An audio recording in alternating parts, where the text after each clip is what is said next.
Halo teman-teman, ketemu lagi di video lanjutan dari video sebelumnya mengenai berkenalan dengan pemrograman Java. Kemudian kita pada video kali ini akan belajar mengenai bagaimana sih membuat program dengan bahasa pemrograman Java. Oke, jadi secara umum ketika teman-teman akan membuat sebuah program, maka teman-teman akan menemukan hal yang seperti ini. Oke, teman-teman akan menemukan hal yang seperti ini. Jadi, ketika akan membuat sebuah program, maka program itu harus dibuat di dalam sebuah namanya kelas. Dibuat di dalam sebuah kelas. Lalu program teman-teman itu harus ditulis agar bisa dijalankan, agar bisa dieksekusi. Program teman-teman harus ditulis di dalam sebuah metode main. Lalu di dalam metode main, barulah teman-teman tulis pernyataan atau perintah atau isi dari program teman-teman. Isi dari program ini bisa susunan barisan-barisan perintah yang dikenali oleh bahasa pemrograman Java. Oke. Jadi program yang teman-teman buat itu harus ditulis di dalam sebuah kelas, di dalam sebuah metode main. Lalu di dalam sebuah metode main ini teman-teman bisa tulis isi dari program yang teman-teman ingin buat. Oke, harus ditulis di dalam ini, di dalam area kurung kurawal yang saya tandai ini. Kalau teman-teman menulis program di luar kurung kurawal merah ini, maka oleh Java perintah tersebut tidak akan dieksekusi, karena yang akan dieksekusi hanya perintah yang ada di dalam main ini saja. Sebenarnya ada contoh yang akan saya tampilkan. Kita akan lihat contoh ya, contoh dulu baru kita akan masuk ke ruang lingkup membuat program di IDE NetBeans. Oke.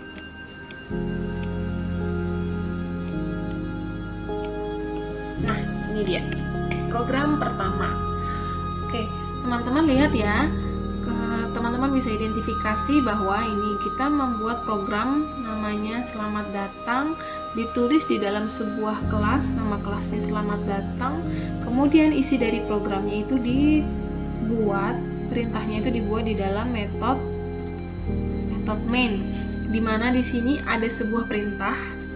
Oke, teman-teman harus ingat bahwa setiap program apapun itu dia akan menjalankan perintah satu tahap demi satu tahap, jadi per baris, dieksekusi per baris, dan tidak boleh satu baris itu mengerjakan 2 hal, 3 hal, 4 hal yang berbeda sekaligus. Maka di sini baris pertama pada program selamat datang ada sebuah sintaks sistem out print ln, isinya selamat datang di USD. Nah, ini kalau diterjemahkan ke program yang teman buat, ini artinya cetak selamat datang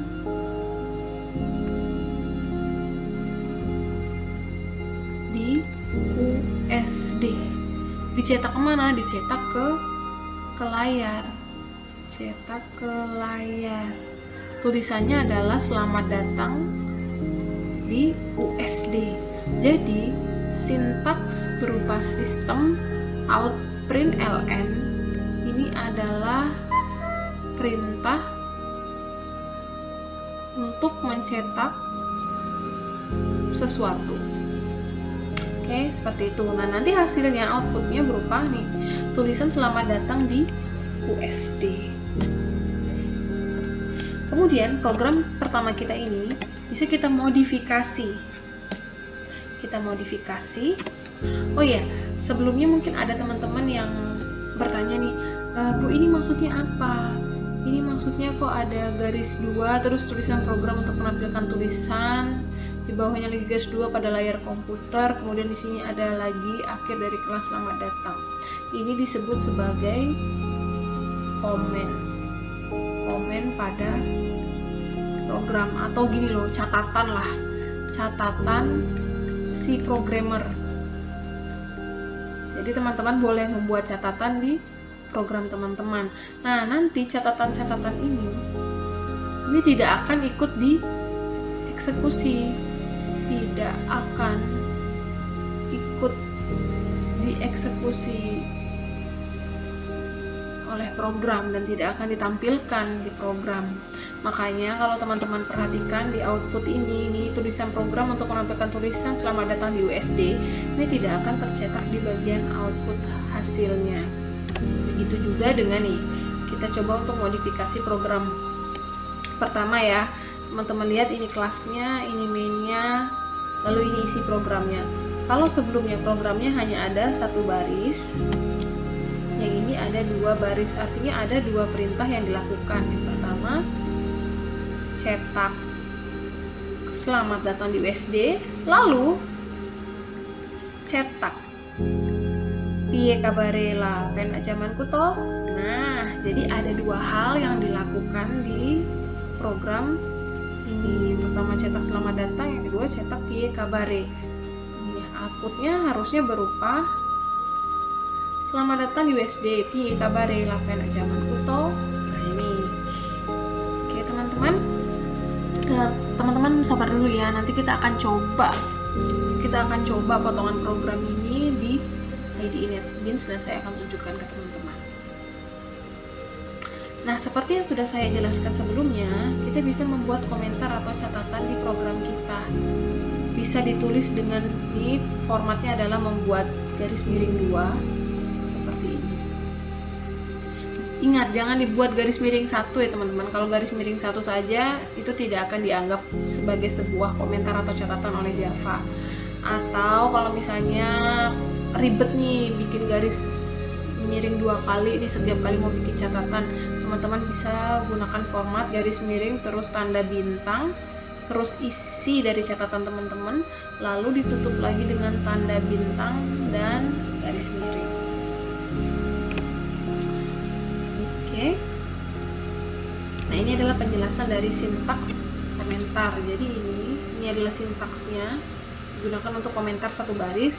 Kalau sintaksnya seperti ini, digunakan untuk memberi komentar lebih dari satu baris. Misalnya nih, saya bikin komentar membuat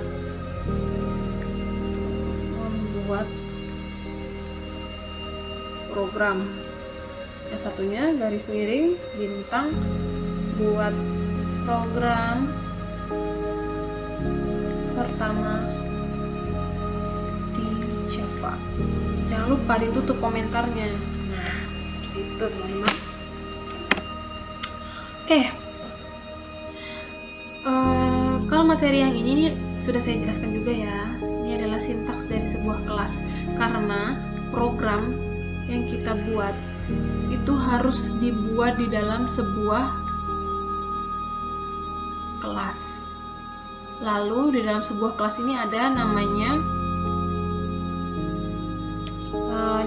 jadi program nih, public class selamat datang, artinya selamat datang ini adalah nama kelasnya, untuk mengidentifikasi kelasnya. Kemudian di dalam public class ini ada kurung kurawal buka, kurung kurawal tutup nih, ini ya, ini public class, ini kurung kurawal buka, ini kurung kurawal tutupnya. Lalu di dalam kelas selamat datang ini bisa diisi dengan membuat variabel atau metode, di mana ada sebuah metode yang kita gunakan namanya method main, di mana di dalam method main ini kita akan menulis program kita. Nih ya, nih. Jadi di luarnya method main ini ada namanya public class-nya. Selamat datang. Ada kurung kurawal buka, lalu kurung kurawal tutup. Di dalam public class selamat datang ada namanya method main, seperti yang sudah saya jelaskan sebelumnya, bahwa method main ini akan digunakan untuk kita menulis program agar bisa langsung dieksekusi. Oke, di dalam method main kita bisa buat belasan, puluhan, bahkan ratusan perintah, di mana perintahnya ini berupa sintaks seperti ini, system.out.println ini untuk mencetak ke layar. Bisa juga untuk menghitung sesuatu atau menyimpan sebuah data, kemudian data itu nanti yang sudah disimpan akan dicetak layar, bisa teman-teman. Oke, jadi seperti ini gambaran secara umum. Kalau nanti kita akan mulai praktek ya, praktek membuat program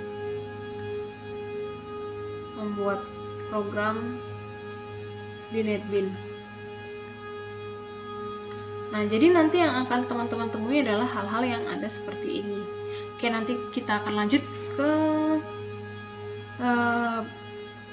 kita coba membuat program-program yang ada di sini di NetBeans.